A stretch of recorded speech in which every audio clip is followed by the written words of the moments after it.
department uses. We'll be announcing today that it will be expanded here in the Uptown area. You will be hearing today from Mayor Tim Keller and Chief Harold Medina. With that, I will invite up Mayor Keller.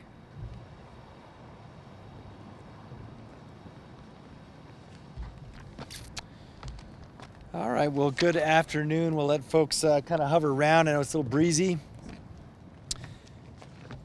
So a couple of things that we will touch on here, and then I think we may have some additional topics at the end. But first and foremost, when we think about the areas of success that we have had reducing violent crime, first and foremost, it's because of the hard work of our officers and their command staff. But secondly, it is because of the investment we've made in technology. It simply allows us to catch bad guys faster. It allows us to make better cases to keep them behind bars. And so we know that part of that has been our gunshot detection work. And typically, it is about getting those shell casings and also being able to confirm in front of courts when a shot happened and where it happened. We also know that this does have certainly a chilling effect on criminals who realize that if they commit a shooting in Albuquerque, they are very likely to get caught within days. That is a good thing for our city. That has been a bright spot for our city over the last year. Now, for us, we know that we have historically only had gunshot detection in certain areas of the city. As you know, as part of the Metro Crime Initiative, we want to add it to many parts throughout the city. And fortunately, thanks to some funding, a blend of, I think there's some federal funds in there, there's certainly some state funding, and there's some city funding from City Council, we are able to expand ShotSpotter. We're going to be announcing this summer where else in general it will be going, but we are able to announce today that the next location is going to be Albuquerque Uptown. And that should be a no surprise to anyone. Primarily, ShotSpotter is best used in 3 areas that already have high crime, areas that already have lots of pedestrian traffic, and areas where we need to keep our kids safe. And this particular area hits almost all 3, sort of 2.5 on that front. Not as many schools in this area, but everything else certainly is true for Uptown. And so this will include Coronado Mall, it'll include Winrock Village Center, and it'll actually also include Uptown. And so for us, we also know that this is a big important step for the entire state. You know, we often talk about what Albuquerque means for families in New Mexico, right? It's a place where we all have to go, even from rural New Mexico, even from rural Colorado and Arizona, to get health care. It's where we go to use the Sunport. It's where we go to get the highest level of sports in the area, which is the Isotopes and the United, some of our other teams. But it's also where we go to shop. That has always been the case and abundantly been clear. And for kids like myself who grew up, born and raised here, I mean, every kid also spends a lot of time at Coronado Mall at different stages of their life or down at Cottonwood. But we know that we've got to do what we can to make these areas as safe as we can, and that's why we're grateful to be able to continue technology and data-driven policing right here in the area around Coronado Mall. And lastly, around our transit center. So we're here today. This is our ABQ Uptown Transit Center. We are continuing to do what we can to improve safety on our bus system and in our transit system. And we do want everyone to know that this will also cover our Uptown Transit Hub with that additional technology and protection. So with more on this, our Chief of Police, Harold Medina.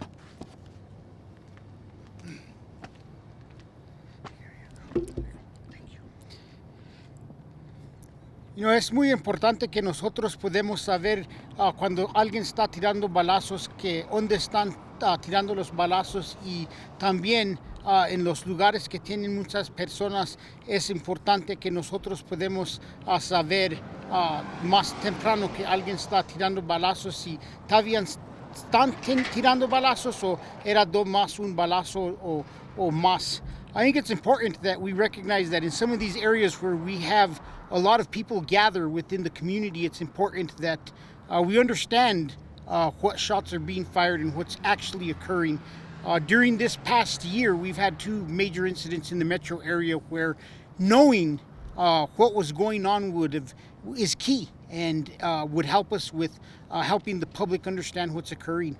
On Black Friday this past year, we had a shot fired at Coronado, and earlier this year we had another shot fired, and both times it caused kind of a little bit of issue within the community, not understanding what was occurring. And there were questions as officers were responding, did we have an active shooter, did not have an active shooter? And when the decision came that we were going to be expanding ShotSpotter, I wanted to make sure that we included areas where we have lots of people within the city area that could be impacted by an incident where we had an active shooter, but also getting proper information out to the public. And it's our hope that if we did ever have another incident in some of these areas here, whether it's Coronado, Uptown, or some of the frequent shopping areas around the city, that we're able to get out to the public that we had a single shot fired versus we have an active shooter situation. But as Mayor talked about, this isn't just about ShotSpotter. It isn't just about our ability to detect gunfire. It's about the investment that this administration has made in the use of technology.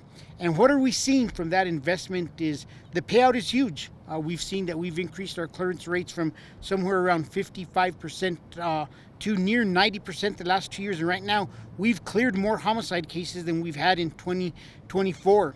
The Albuquerque Police Department has found a lot of different ways to think outside the box to ensure that we're able to utilize ShotSpotter, get a lot of different benefits. I was a deputy chief when ShotSpotter was brought in, and at the time, there was a misperception from us that this was about officers getting dispatched to shots being fired and catching somebody leaving the scene.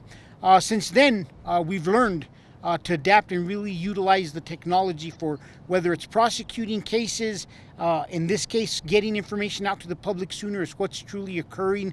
And many times we've also used this to start identifying neighborhoods that are being impacted by gunfire and pinpointing the homes in those neighborhoods for an intervention where we go out, we speak to these residents, and we work. And our data is showing that we're continuing to reduce the number of gunshots this year. And I think as we get more proficient and we get better with this technology, we will continue to see benefits that we're seeing. Yes, are these outside the box ways that people are utilizing, that Albuquerque is utilizing ShotSpotter? Yes, without a doubt. But that's because we've learned to adapt and to find different ways in which we could implement technology, whether it's license plate readers, intersection cameras, and putting together a full package of technology that helps our investigators and helps in investigating crimes and helps us get more frequent, faster information out to the public. Thank you. Okay, we will open up Q&A right now specific to Uptown, and then Griffin, we can jump over to yours for Shot. Questions? Go ahead. So I guess my first question is, how much did this expansion cost?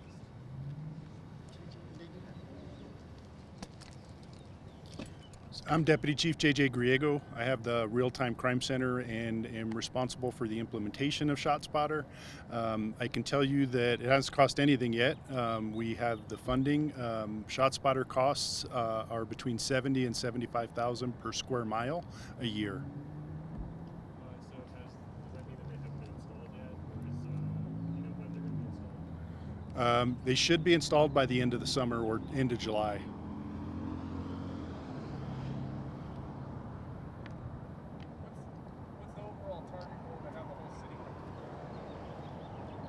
ShotSpotter is expensive. We don't deny that, and it is an annual cost. I would love to have the whole city covered.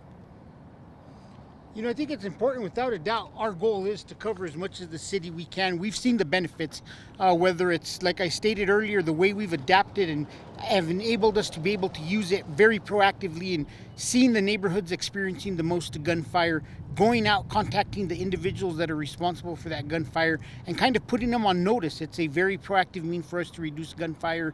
I fully support our efforts with ShotSpotter, and yes, it is our goal that eventually, if we were able to get the funding, we'd like to have as much as the city covered.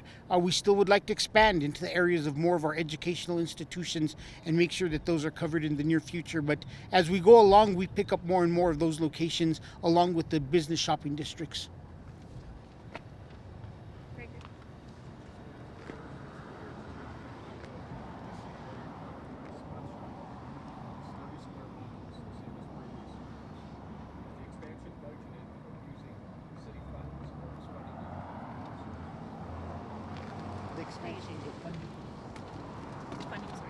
So the funding sources for the expansions have been through state and federal government allocations. You know, I think it's important to also mention, and JJ could correct me if I'm wrong, but I don't think that anything having to do with ShotSpotter has been funded out of the regular APD budget at this point in time. Everything we've done with ShotSpotter has been outside funding sources that have helped us grow this. Is that correct? That is correct. Where are ShotSpotters at right now? Have we? Will you do it roughly? We could give you some rough areas. Each area command has an area that has ShotSpotter installed in that area command, but we have not released the exact locations of all of our ShotSpotter for the obvious reasons. We don't want criminals to avoid those areas.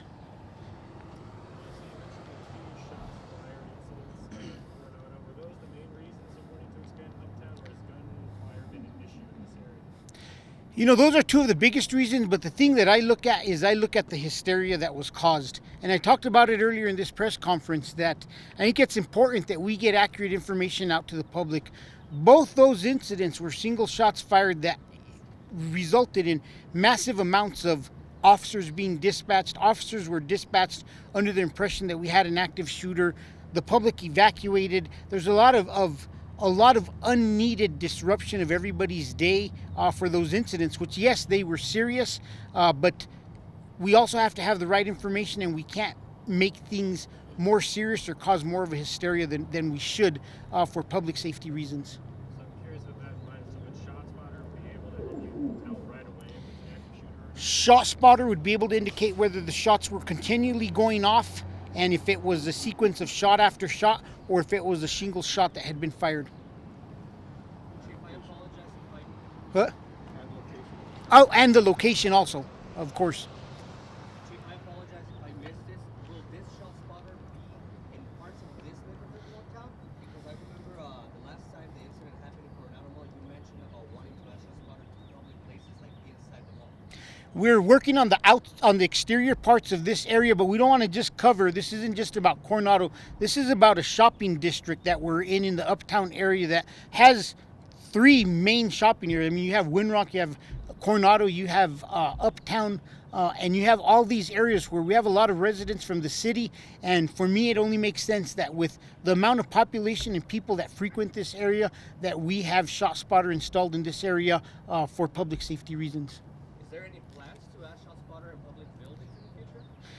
We're still looking at the different technologies that they have within, but yes, I would love to expand it to certain locations within the city that are public buildings that would indicate something is occurring inside. I'm curious, do you guys have a specific size of this expansion? JJ, do you have that?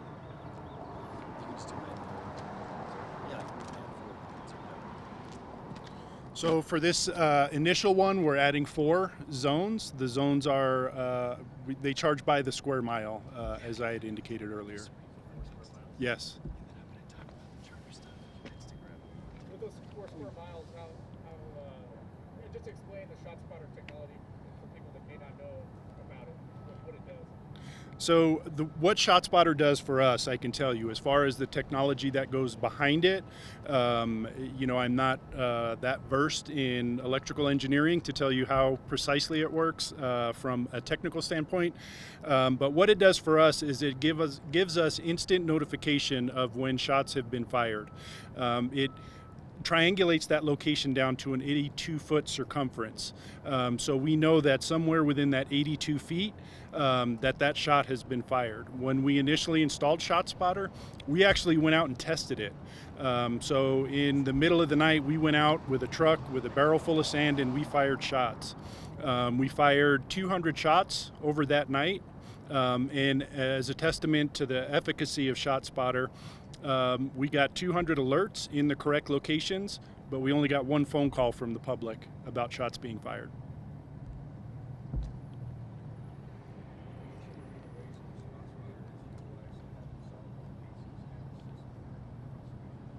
Yes, so think of ShotSpotter as one of the legs in a table. Essentially, we're using ShotSpotter, ALPR, cameras, and our NIBIN system. So when you leverage all those four tools together, it forms a table. On top of that table, you can think of that as the prosecution of cases, and that's where you see a much higher solve rate for violent crime. Chief Griego, are you keeping track of stats for the activations and actual arrests? Yes, we do. Yeah, I was going to ask, do you guys know I guess the rate of how often the activations do turn out to be gunshots, and how often do activations not turn out to be gunshots? So it's real hard to say. For example, if I would say this, 99% of the time where we go out to a ShotSpotter activation, we find casings. The other 1%, it's hard to tell if that was a false alert or if the person was using a revolver, if they were inside the car and the casings landed in the car, but we have found it to be extremely accurate. I'm curious, do you guys have any plans to release more ShotSpotter data publicly? Which areas are seeing more gunshots or any of that data? Yeah, we can do that.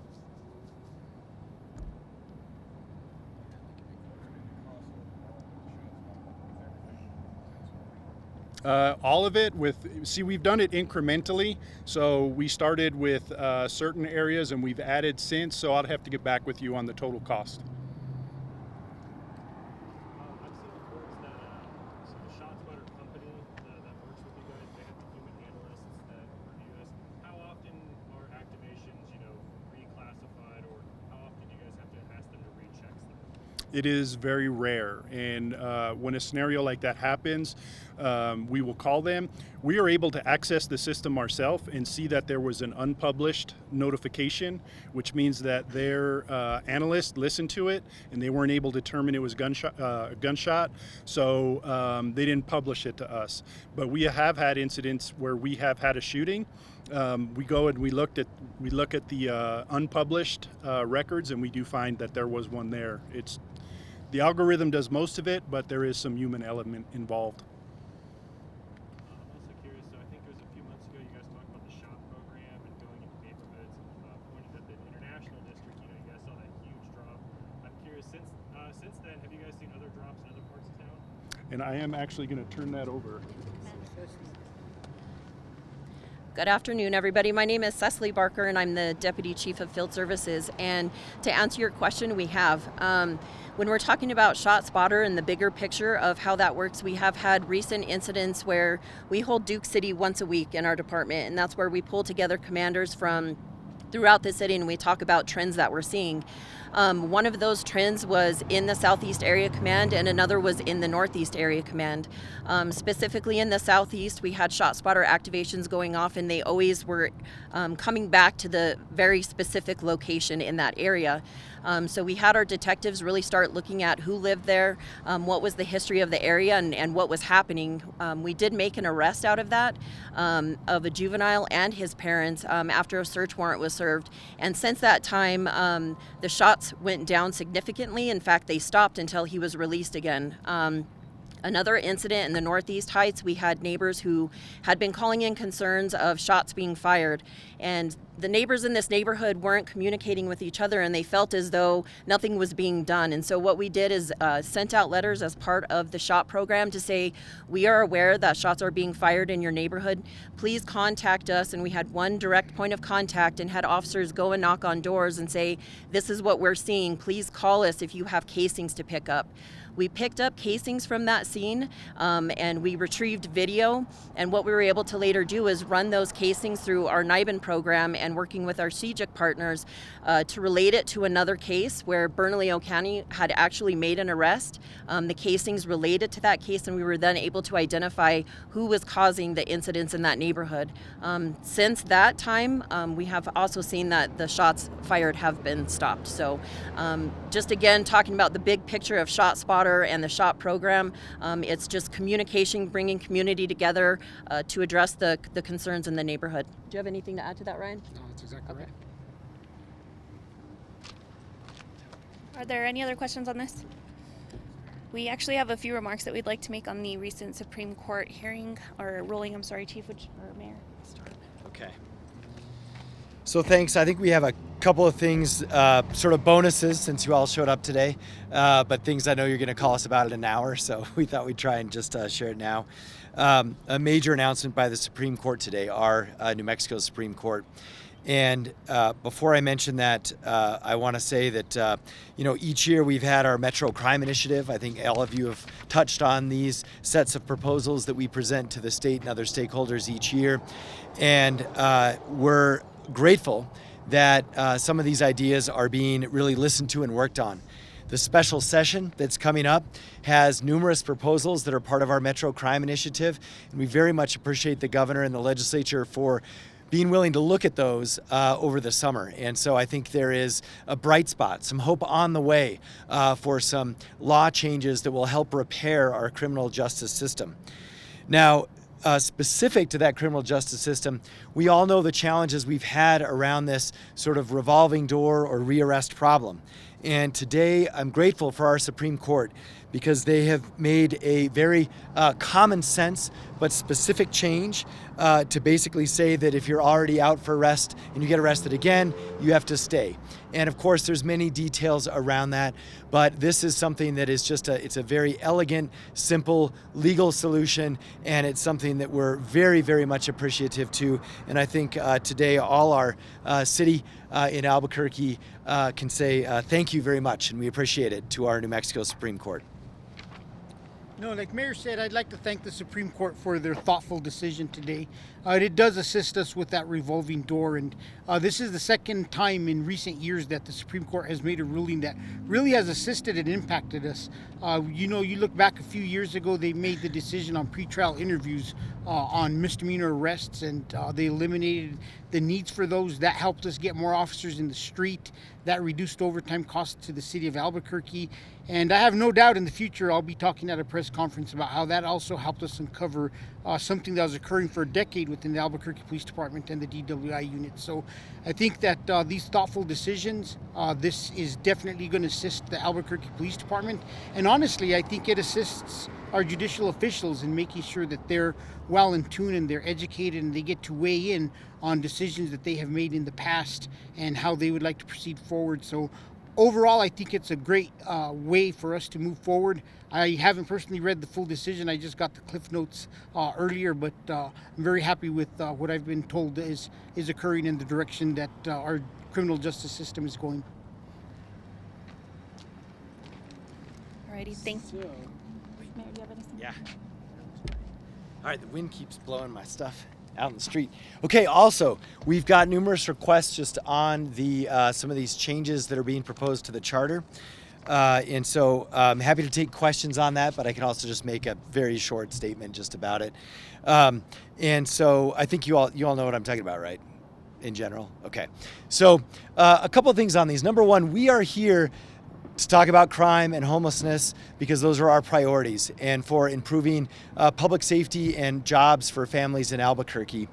That's why these proposals that were presented Monday at City Council, I think in so many ways are so out of step with our community.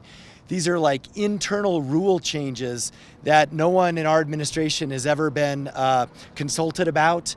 And frankly, I have never had anyone in the public ever ask me about changing any of the rules around elections or whether or not appointees should be classified or at will.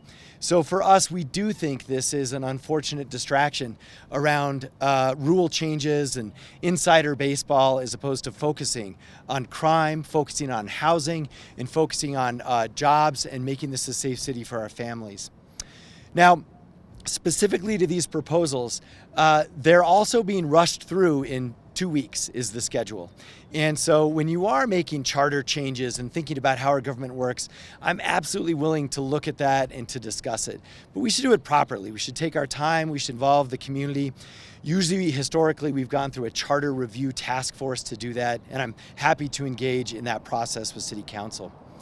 I also want to note that if folks didn't remember, I remember it was just 11 years ago when we voted to raise the election threshold for victory to 50%.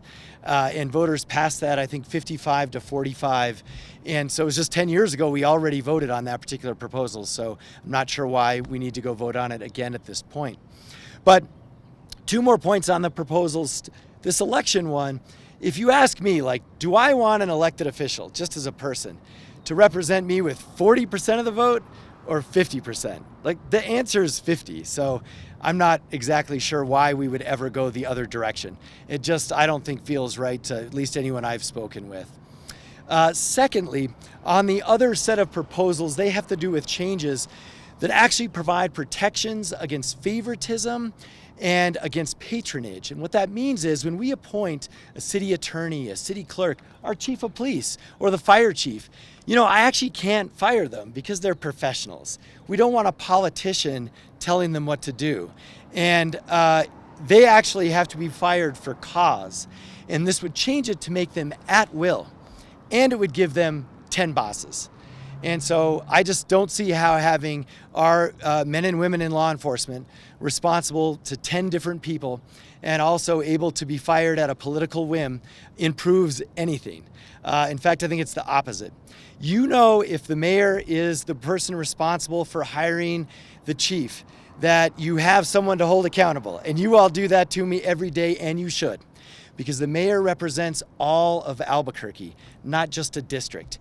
If we make this essentially reporting to council, you're going to have counselors who could say, I want extra policing, counselors who say, I want extra help at the polls for just my district. That's where the favoritism comes in. Or it's please hire my family, or please hire my friend because they're from my neighborhood. That's why we have never done this in the first place and why it's so rare in America. So I hope council kind of takes us up on the offer to have a task force revision. And with that, happy to take a few questions if you want.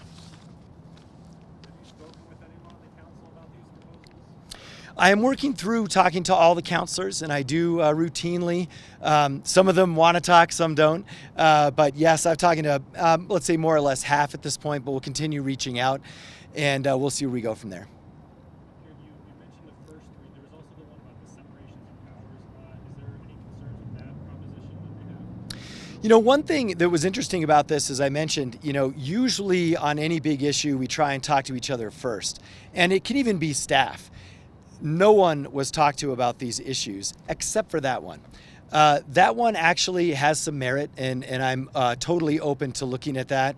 And there's 2 that are related to appointments on that intergovernmental office and like the 45 days piece. I think actually that is a good place to start. We may want to look at an amendment or something, but you got to clean up small items sometimes. And so that one is something we're open to and was not a surprise. All the rest we had never heard from at all. For fun history, Mayor Jim Baca was elected by 37% of the vote. That's why it was raised to 40. And I think my predecessor was elected, I don't know, maybe 42% of the vote. And subsequently after that, people were like, can we just have a mayor who got 50% of the vote? That's where that all came from. All right. Thanks, everybody.